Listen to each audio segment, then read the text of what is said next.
함께 은혜 나누실 말씀 느헤미야 4장 14절 한 절입니다.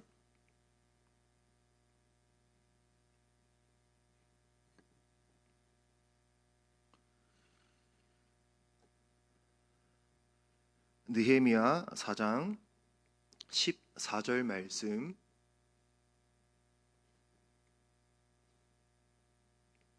한 목소리로 읽겠습니다. 내가 돌아본 후에 일어나서 귀족들과 민장들과 남은 백성에게 말하기를 너희는 그들을 두려워하지 말고 지극히 크고 두려우신 주를 기억하고 너희 형제와 자녀와 아내와 집을 위하여 싸우라 하였느니라. 아멘. 네, 방금 읽은 느헤미야서의 배경을 간단하게 살펴보면 느헤미야는 주전 5세기 페르시아, 성경에는 바사라고 되어 있습니다. 바사 왕국의 아닥사스다 왕이 통치할 때 술관원으로 일했던 사람입니다. 그 당시에는 굉장히 격변하는 시기였고, 그렇기 때문에 이제 포로 중에서도 뛰어난 사람이 있으면 아주 고위 관료에 올리는 그런 상황이었습니다. 자, 그래서 느헤미야는 유대 민족이었지만 포로였지만 술관원이라고 하는 왕이 마시는 그 술이 안전한지, 이것이 위험한 것이 있진 않은지 점검하는, 아주 왕이 신뢰하는 사람만 앉히는 그런 고위 관료직에 오를 수 있었던 것이죠. 자, 그렇게 느헤미야는 살고 있었습니다. 또 그 당시에는 어떠한 상황이었냐면, 하나님께서 이스라엘에게 약속하신 그 바벨론 포로 70년의 기간이 찬 이후 이제 1차 포로 귀환 또 2차 포로 귀환을 통하여서 유대 민족들이 다시 예루살렘으로 돌아가는, 포로가 귀환하는 그런 상황 가운데 있었습니다. 자, 그래서 1차 포로 귀환은 스룹바벨이라고 하는 그 사람과 함께 1차 포로 귀환이 이루어져서 그들이 먼저 가서 성전을 다시 건축하는 그런 일들이 있었고, 2차 포로 귀환은 에스라라는 그런 제사장과 함께 다시 예루살렘으로 가서 다시 한번 율법을 낭독하고 하나님의 그 말씀을 전하는 그런 시간이 있었습니다. 자, 그렇게 이제 꿈만 같던 이스라엘 민족들이 다시 예루살렘으로 돌아오고 포로 귀환을 하고 있었던 상황이었는데, 여전히 그들에게는 어려움이 남아 있었습니다. 어떤 어려움이었냐면,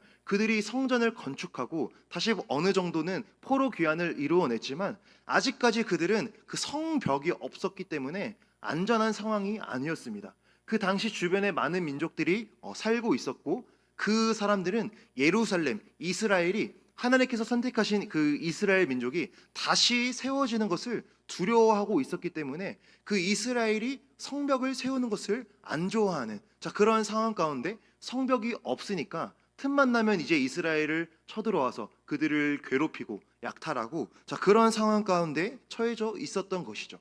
자, 그래서 느헤미야는 높은 이제 술관원이라고 하는 그런 이제 고위직으로 지내면서 잘 살고 있었는데, 자기 동족들의 그런 소식을 듣게 됩니다. 자기 동족들이, 자기 가족들, 자기 친족들, 자기 친구들이 자, 그렇게 성벽이 없이 아주 위험한 상황 가운데 고통과 불행 가운데 있다라고 하는, 자, 그런 소식을 듣자 그것에 대하여 굉장히 마음을 안타깝게 여기고 기도하기 시작하죠.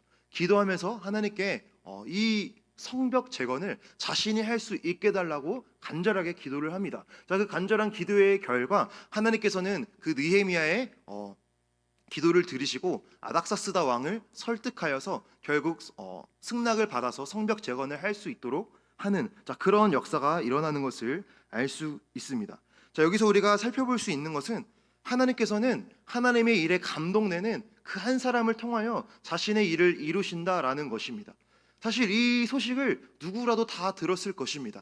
자기 동족들이 어려움 가운데 있고 자기 동족 유대인들이 위기에 처해 있다라는 것을 많은 사람들이 들었을 텐데, 그것을 듣고 그냥 지나간 사람도 있을 것이고, 그것을 듣고 안타까워하고 같이 기도한 사람도 있을 것이고, 하지만 하나님께서는 느헤미야와 같이 그 소식을 듣고 굉장히 안타까워하고 하나님의 마음으로 이 일을 내가 해결해야겠다, 이 일을 내가 가만히 있어서는 안 된다, 내가 이 어려움 가운데 내가 두 손 나만 편하게 나만 잘 먹고 잘 사는 그런 상황 가운데 처해져 있는 것이 아니라, 내가 정말 이 일을 해결해야겠다, 내가 정말 이 하나님의 마음을 한번 기쁘시게 해봐야겠다, 그런 이제 간절한 마음으로 기도를 했던 것이죠. 자, 이렇게 기도로 하나님의 마음에 다가섰던, 하나님의 아픔이 어디에 있는지 기도 가운데 느꼈던 그 느헤미야를 하나님께서는 선택하셔서 그를 통하여서 다시 이스라엘의 성벽을 재건하는 그러한 놀라운 일을 이루셨다라는 것을 우리가 알 수 있습니다. 이와 같이 우리가 하나님의 일을 감당하다 보면 우리의 마음 가운데 어느 것 하나에 우리가 부담감을 느끼는 그러한 영역들이 있을 것입니다. 교회의 여러 가지 상황을 보면서 또는 우리 부서의 어떤 부족한 부분을 보면서 이러한 부분이 좀 채워졌으면 좋겠다. 이러한 부분이 좀 더 섬겨졌으면 좋겠다. 이러한 부분이 좀 더 회복되었으면 좋겠다. 라고 하는 개인의 부담감이나 개인의 어떤 눈에 밟히는 그런 모습들이 다 있을 것입니다. 크고 작은 그런 모습들이 보일 텐데 하나님께서 나에게 그러한 것을 보이도록 하셨던 것은 그것을 가지고 그냥 나 몰라라 뒷짐지고 어떻게든 되겠지, 다른 사람이 일하겠지, 다른 사람이 처리하겠지, 그렇게 지나가는 것이 아니라 그것을 가지고 기도하라라는 것이죠. 그 눈에 보이는 문제를 가지고, 눈에 보이는 어려운 일을 가지고 너가 기도하고 너가 그 일을 해결하기 위해 더 노력하고 애쓰는 너 자신을 드리는 사람이 되어라 라고 하나님께서는 우리에게 말씀하신다라는 것입니다. 자, 이것에 대하여 우리가 느헤미야와 같이 어려움이 있을 때 그것을 지나가지 않고 기도하는, 자, 그러한 한 사람이 되는, 하나님을 기쁘시게 하는 우리 모두가 되어야 될 줄로 믿습니다. 자, 이와 같이 느헤미야는 하나님을 기쁘시게 하고자 자기 자신을 들여서 이 성벽 재건이라고 하는 그러한 권한을 왕으로부터 따게 됩니다. 자, 그렇게 모든 것이 잘 풀리는 줄 알았는데 다시 돌아가서 성벽을 재건하는데, 하지만 여전히 현실은 어려움이 가득했습니다. 크게 두 가지 어려움이 있었는데, 첫 번째로는 외부로부터의 아주 많은 방해가 있었고, 두 번째로는 내부로부터의 아주 그런 두려움과 어떤 비관적인 그런 말들이 많이 나오게 되었습니다. 먼저 첫 번째 외부로부터의 방해를 살펴보면 느헤미야 오늘 4장 1절부터 말씀을 보면, 산발랏이 우리가 성을 건축한다 함을 듣고 크게 분노하여 유다 사람들을 비웃으며 자기 형제들과 사마리아 군대 앞에서 일러 말하되, 이 미약한 유다 사람들이 하는 일이 무엇인가? 스스로 견고하게 하려는가? 제사를 드리려는가? 하루의 일을 마치려는가? 불탄 돌을 흙 무더기에서 다시 일으키려는가 하고, 암몬 사람 도비아는 곁에 있다가 이르되, 그들이 건축하는 돌 성벽은 여호가 올라가도 곧 무너지리라 하더라. 자, 여기 보면 이 1절에 산발랏이라는 인물이 나오는데, 이 산발랏은 사마리아 지역의 통치자였습니다. 사마리아 지역에 살면서 다시 예루살렘 성벽이 재건되는 것을 그는 원하지 않고 있었던 것이죠. 자, 그래서 성벽을 다시 재건한다는 그 소식을 듣자 그는 아주 크게 분노했다라고 말하고 있습니다. 분노하면서 주변 사람들에게 이제 말을 일으키는 것이죠. 야, 저 미약한 유다 사람들이 이제 무엇을 하려는 것이냐? 저 포로로 있던, 종들로 있던, 나라가 완전히 망했던 저 유대 사람들이 이제 와서 다시 무슨 일을 한다라는 것이냐? 저들이 불탄 돌을 다시 흙무더기 가운데서 일으킬 것인가? 그들이 누구를 위해서 이 일을 하고 그들이 과연 이것을 잘 마칠 수 있을 것인가? 자, 이렇게 조롱 섞인 목소리, 모욕적인 말로 그 예루살렘 성벽 재건하는 일을 방해하는 것을 알 수가 있습니다. 자, 이것에 받아서 암몬 사람 도비아라는 사람도 이렇게 같이 조롱합니다. 여호가 올라가도 그 성벽이 무너지겠다. 다시 말하면 그 성벽이 아주 허술해서 아주 튼튼하지 않아서 여호가 올라가도 무너지겠다. 조롱하는 것이죠. 자, 그렇게 유다 사람들이 하는 것을 방해하는 것을 알 수가 있습니다. 자, 여기서 우리가 볼 수 있는 것은 우리가 하나님의 일을 한다고 할 때에 모든 것이 잘 풀리면 좋겠지만 사실은 현실 가운데 끊임없이 어려움에 직면하게 된다라는 것이죠. 모두가 다 이것을 동의하고 모두가 잘 따라와줬으면 좋겠지만 사실상 이것을 원하지 않는 사람들도 있을 것이고, 또한 이것을 조금 더 어떤 신앙적인 관점으로 해석해 보면 하나님의 그 일이 이루어지는 것을 원하지 않는 그런 어떤 사람들도 있을 것이란 말이에요. 그렇기 때문에 어떠한 우리가 하나님 안에서 올바른 일을 한다고 추진하고 이것을 옳은 일이라고 앞으로 끌고 나아갈 때에도 사실상 우리는 이런 현실적인 어려움에, 외부적인 반대에 부딪힐 수가 있다라는 것입니다. 결국 우리가 하나님께서 이 모든 것을 해결해 주셨으면 좋겠는데, 우리가 하나님을 위하여 이 일을 한다는데 왜 하나님은 이러한 어려움을 내버려 두시는가? 왜 방치하시는가? 이것을 하나님께서 그냥 알아서 척척 다 막으시고 다 그런 반대의 목소리를 없애주시면 너무나 좋겠는데 왜 하나님께서는 이것을 그대로 두시는가라는 생각을 가질 수가 있습니다. 그러나 하나님께서 이것을 두시는 이유는 그 모든 문제 앞에 더욱더 하나님 한 분만을 의지하고 기도하라라는 것이죠. 현실적으로는 어려움이 있지만 옳은 길을 위하여 앞으로 나아가는 일에 방해가 있지만 그것에 낙심하고 좌절하고 뒤돌아서는 것이 아니라 그것을 만났을 때 더욱더 기도하고 하나님 한 분만을 의지하는 것을 하나님께서는 원하시기 때문에 그러한 것을 내버려 두신다라는 것을 우리가 생각을 해볼 수가 있습니다. 결국 이와 같이 느헤미야는 이러한 외부의 어려움 앞에 기도로 나아가는 것을 알 수가 있습니다. 4절 5절에 보면 느헤미야의 기도가 나와 있습니다. 우리 하나님이여 들으시옵소서. 우리가 업신여김을 당하나이다. 원하건대 그들이 욕하는 것을 자기들의 머리에 돌리사 노략거리가 되어 이방에 사로잡히게 하시고 주 앞에서 그들의 악을 덮어두지 마시며 그들의 죄를 도말하지 마옵소서. 그들이 건축하는 자 앞에서 주를 노하시게 하였음이니이다 하고, 여기서 보면 느헤미야는 이런 어려움 앞에 기도로 하나님께 나아가는 것을 알 수가 있습니다. 결국 우리는 어떠한 어려움이 있을 때, 어떠한 현실적인 반대의 목소리가 있을 때, 현실적으로 내 마음을 좌절하게 하는 그러한 일들이 있을 때 결코 포기하고 뒤로 물러서고 그냥 사람의 비율을 맞춰서 적당히 선을 맞추는 것이 아니라 이것이 하나님께서 정말 원하시는 일이라면 끝까지 기도하며 나아가는 그러한 자세가 우리 안에 있어야 된다라는 것이죠. 느헤미야의 기도의 시작점을 보면은 우리 하나님이여 들으소서라고 기도를 합니다. 결국 우리가 기도할 때에 우리가 누구에게 기도하는가, 우리의 기도를 들으시는 대상이 누구인가라는 것이 너무나 중요하다라는 것을 알 수가 있습니다. 기도를 들으시는 그 하나님과 나와의 관계성을 다시 점검하라라는 것이죠.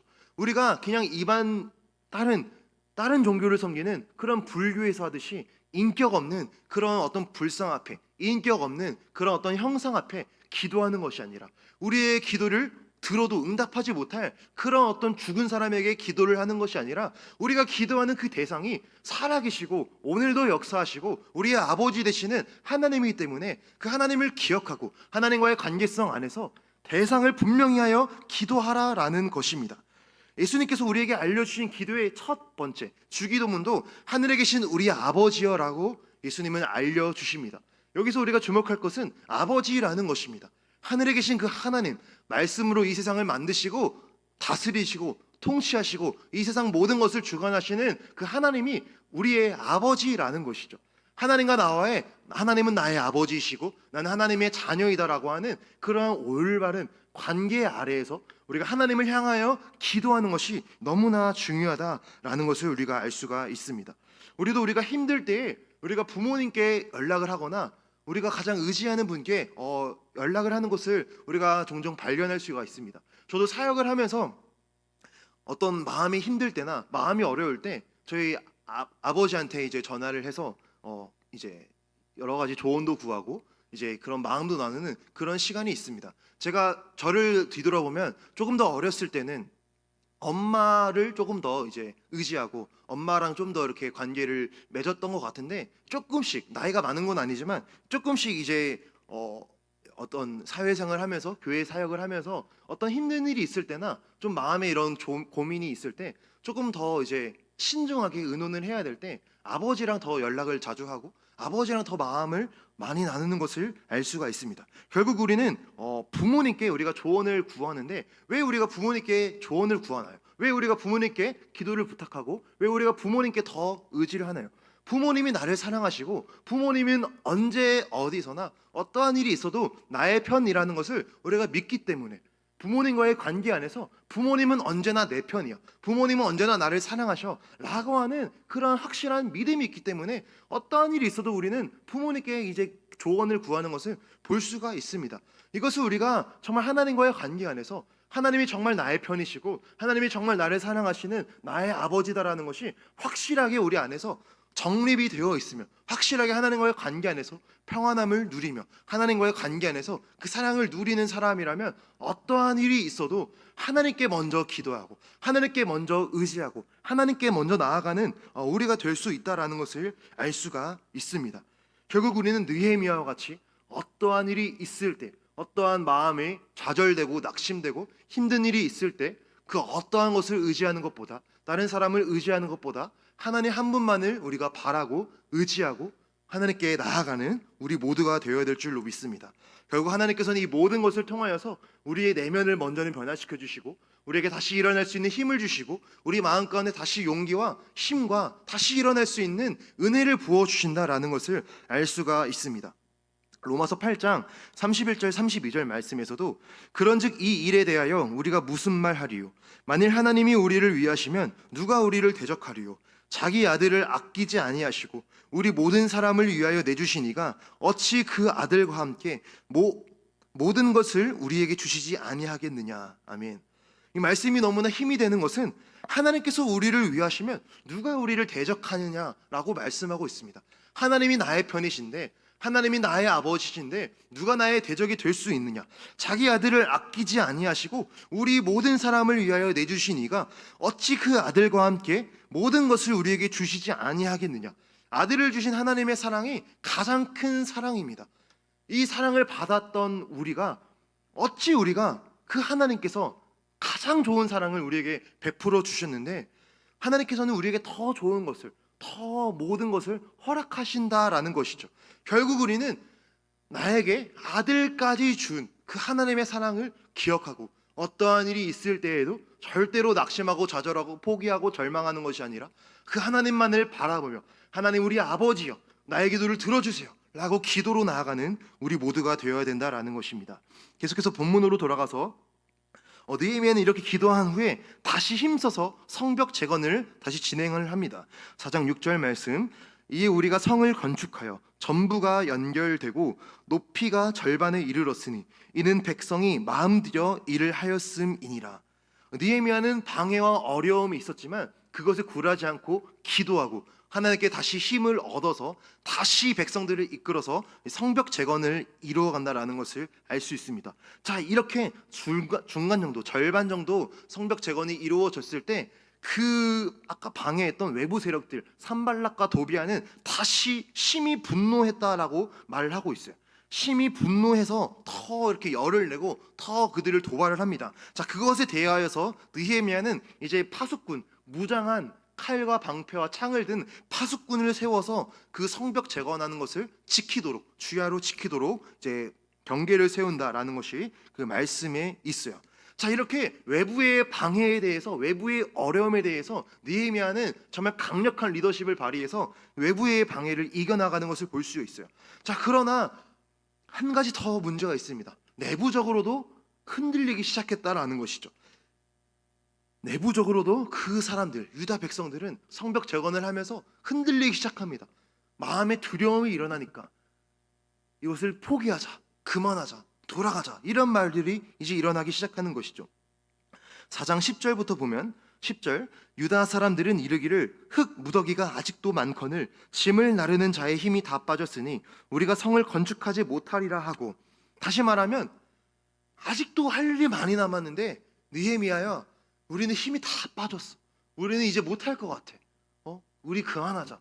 나 포기할래. 이렇게 말을 하는 것이죠. 힘 빠지는 소리죠. 자, 11절, 우리의 원수들은 이르기를 그들이 알지 못하고 보지 못하는 사이에 우리가 그들 가운데에 달려 들어가서 살육하여 역사를 그치게 하리라 하고, 다시 말하면 원수들, 대적들이 이스라엘 백성들이 알지 못하는 사이에 몰래 와서 그들을 살육하고 그 모든 성벽 재건의 역사를 그치게 할 것이다 라고 말하는 거예요. 그러니까 원수가 우리를 쳐들어와서 우리를 기습해서 우리를 죽일 거야. 우리 그냥 포기하면 안 될까? 우리 그냥 더 이상 그들의 심기를 건드리지 않고 여기서 타협하자, 이렇게 말하는 것이죠. 12절, 그 원수들의 근처에 거주하는 유다 사람들도 그 각처에서 와서 10번이나 우리에게 말하기를 너희가 우리에게로 와야 하리라 하기로. 이게 무슨 말이냐면 그 원수들의 근처에 거주하는 유다 사람들, 다시 말하면 사마리아와 암몬 족속 지역 근처에 살아가는 이스라엘 백성들이 말하기를, 야, 너희 그만해 이제.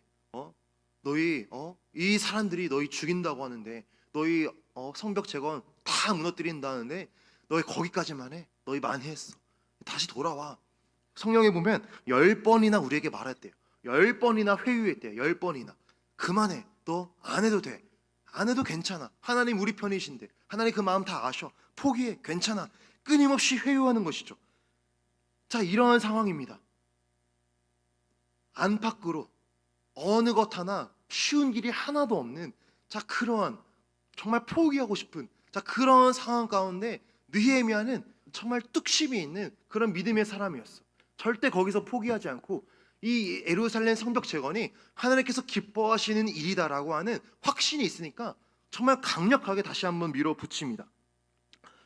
느헤미야 4장 13절, 내가 성벽 뒤에 낮고 넓은 곳에 백성이 그들의 종족을 따라 칼과 창과 활을 가지고 서 있게 하고, 다시 말하면 아까 말했듯이 무장한 그런 백성들, 무장한 군인들을 다시 그 주위에 배치하면서 그들의 마음이 두렵지 않도록, 이스라엘 백성의 마음이 떨리지 않도록 다시 군사를 배치하는 것이죠.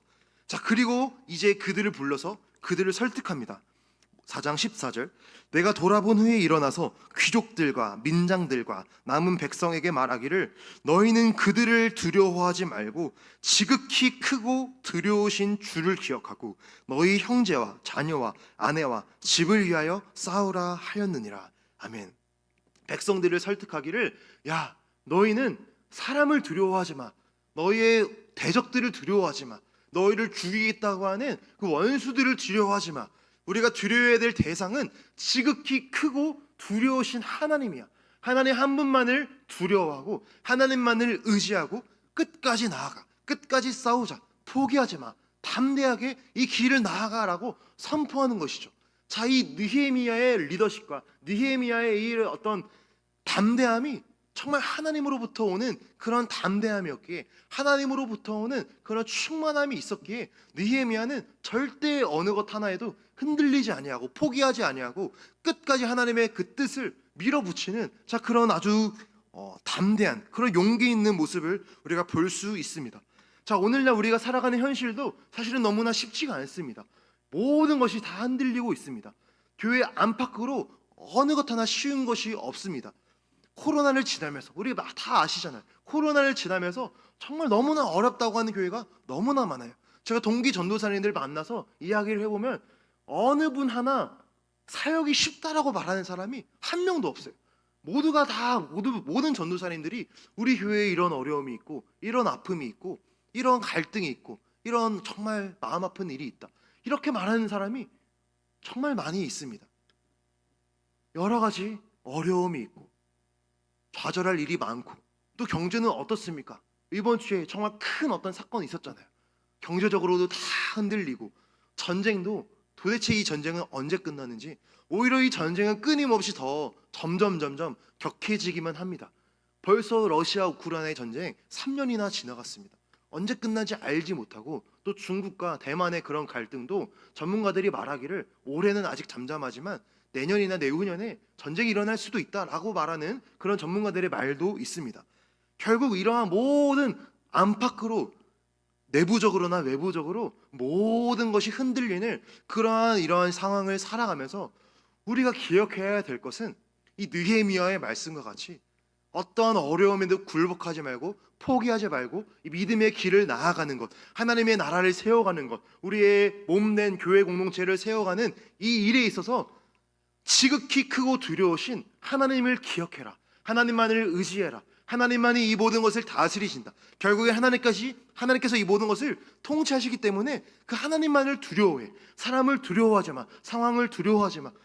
눈으로 보이는 상황보다 이 모든 것을 통치하시고 다스리시는 하나님만을 두려워해 라고 말씀을 하는 것이죠. 오늘날 우리가 이 말씀을 잘 기억해야 될 줄로 믿습니다. 빌립보서 4장 6절 7절, 아무것도 염려하지 말고 오직 모든 일에 기도와 간구로 너희 구할 것을 감사함으로 하나님께 아뢰라. 그리하면 모든 지각이 뛰어나신 하나님의 평강이 그리스도 예수 안에서 너희 마음과 생각을 지키시리라. 아멘. 너무나 의지가 되고 힘이 되는 말씀입니다. 어떠한 일이 있어도 아무것도 염려하지 말고 오직 모든 일에 기도와 간구로 너희 구할 것을 감사함으로 하나님께 아뢰라. 너희가 모든 일을 하나님께 아뢰일 때 그때에 모든 지각이 뛰어나신 하나님, 우리의 생각을 뛰어넘고 우리의 이성을 뛰어넘고 우리의 상상과 우리가 할 수 있는 방법을 뛰어넘는 그 하나님께서 하나님의 평강이 그리스도 예수 안에서 너희의 마음과 생각을 지켜주실 거야. 너희의 마음을 평강 가운데로, 평안 가운데로 인도하실 거야. 그러니까 기도해. 그러니까 하나님만을 의지해. 모든 일에 기도와 간구로 하나님께 아뢰라라고 성경은 말을 하고 있는 것이죠. 다시 본문으로 돌아오겠습니다. 느헤미야 4장 15절을 보면은, 자, 이렇게 아주 강력한 리더십으로 이스라엘 백성을 이끌었던 그런 느헤미야의 그런 모습을 하나님께서 정말 기쁘게 여기셨는지 하나님께서 일하십니다. 4장 15절, 우리의 대적이 우리가 그들의 의도를 눈치챘다 함을 들으니라. 하나님이 그들의 꾀를 패하셨으므로 우리가 다 성에 돌아와서 각각 일하였는데. 자, 이렇게 느헤미야가 담대하게, 좌절하지 않고 포기하지 않고 담대하게 나가니까 오히려 하나님께서 대적들의 마음을 누그러뜨리셔서 그들을 방해하는 것을 포기하게 하십니다. 느헤미야가 말하기를 하나님이 그들의 꾀를 패하셨다라고 말하고 있어요. 그들의 방해를 무너지게 하는 것이 결국 하나님이 하셨다라는 것이죠. 하나님께서 그들로 하여금 승리하게 하신다라는 것입니다. 우리가 계속 나누었듯이 이 모든 일을 주관하시는 분이 하나님이시기 때문에 우리가 이 믿음의 연단, 믿음의 모든 일을 이루어 나갔을 때, 통과했을 때, 하나님께서 원하시는 그 믿음으로 나아갈 때에 하나님께서는 상황을 역전시키셔서 그들의 마음을 녹이시고 오히려 그들이 하나님을 두려워하게 만들고 그들의 꾀를 포기하게 만들고 하나님의 일이 이루어지도록 승리하게 하십니다. 자, 그 위에도 많은 이제 내용이 나와 있지만 생략하고 결국 느헤미야는 52일 만에 그 예루살렘 성벽을 재건하는 아주 놀라운 그러한 업적을 이루어냅니다. 예루살렘 성벽의 총 길이는 5km였다고 합니다. 엄청나게 긴, 엄청나게 큰 사이즈죠. 자, 이 사이즈 52일 만에 할 수 있을까요? 너무나 어려운 일이에요.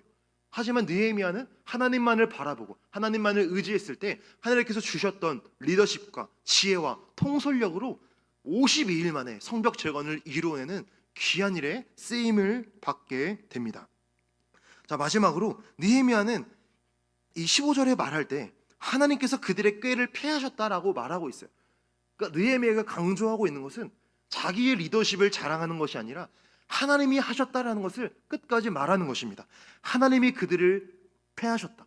하나님이 일하셨다. 하나님이 승리하셨다.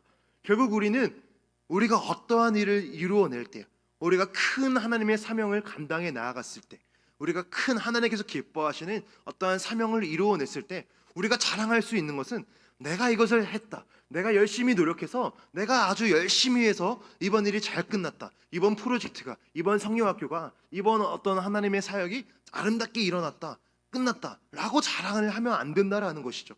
이 모든 것을 주님이 하셨다. 하나님이 하셨다. 하나님이 하게 하셨다. 하나님이 승리하셨다라고 하나님의 이름만을 자랑해야 된다라는 것을 알 수가 있습니다. 제가 예전에 다녔던 교회에서도 어떠한 일이 끝날 때마다 습관적으로 하는 말이 주님이 하셨습니다라고 고백을 했습니다. 이게 무슨 말이냐면 사람이 했죠. 우리가 일했죠. 우리가 일했지만 엄밀히 말해서 우리가 일하게 하신 모든 힘을 주시고 마음을 주시고 능력과 자원을 주신 이거 모든 일을 이루게 하신 분이 하나님이기 때문에 내가 한 것이 아니라 주님이 하셨습니다 라고 고백하는 그런 교회 문화가 있었습니다. 우리 평생에 있어서 우리가 어떠한 자랑할 만한 성취를 남겼다 할지라도 결국 우리는 하나님의 이름만을 높이고 예수님의 이름만, 영광만을 높이는 그러한 사람이 되어야 될 줄로 믿습니다. 말씀을 마무리하겠습니다. 오늘 우리가 느헤미야에 대해서 4장에 대해서 말씀을 빠르게 나누어 보았는데 느헤미야는 하나님께서 기뻐하시는 그러한 일들을 위해 나아갔지만 내부적으로나 외부적으로나 아주 큰 어려움을 만났습니다. 그러나 그는 절대로 포기하지 않고 하나님 안에서 확신을 가지고 끝까지 하나님 한 분만을 의지하며 기도하며 나아갔습니다. 그리고 그 백성들을 지극히 크고 두려우신 주님을 기억해라 권면하면서 나아갔을 때 하나님께서 그 기도를 들으시고 그들의 원수들을 다 무너뜨리시고 하나님의 일을 이루게 하시는 것을 우리가 말씀을 보았습니다. 결국 우리가 이 모든 것을 통해서 우리가 이 느헤미야의 리더십, 정말 하나님만 바라보며 나아갔던 이 느헤미야와 같이 우리를 위하여서 어떠한 일이 있어도 포기하지 않고 십자가라고 하는 그 크신 사명을 지신 그 예수님의 그 사랑을 기억하면서 우리에게 맡겨주신 어떠한 일이든 어떠한 사명이든 어떠한 직분과 어떠한 역할이든 우리 교회 안에서 하나님이 나에게 맡겨주신 어떠한 모양으로 섬기는 일이든 그것을 절대로 포기하지 않고 끝까지 믿음으로 나아가는 우리 모두가 되어야 될 줄로 믿습니다. 기도하겠습니다. 하나님 감사합니다.